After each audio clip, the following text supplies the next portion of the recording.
Today was Julia Tomlin's arraignment on the two new charges that were filed against her last week. Those charges include murder and unlawful disposal of a dead body.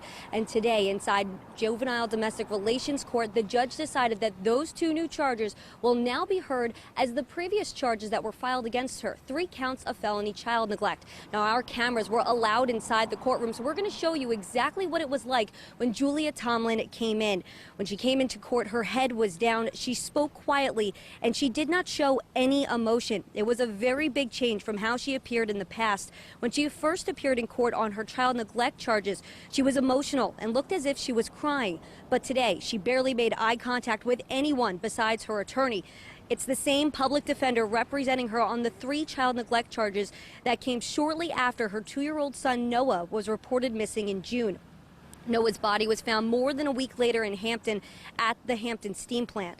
Last week, 4 months after his body was found, the Hampton Commonwealth attorney announced that these new charges were coming against Julia. They say that she had been abusing Noah and ultimately killed him this summer by fracturing his skull in 2 different places. They also claim that she had helped somebody throw his body away in a dumpster, and so that's where that unlawful disposal of a body charge comes in. Now, what's next? Basically, Julia is being held without bond, and that still goes from her 3 child neglect charges. So she is behind bars, but we're told that now she will appear in December, on December 9th at 10:30 right here at the Juvenile Domestic Relations Courtroom right here behind me, and that's where she will have all 5 of these charges against her.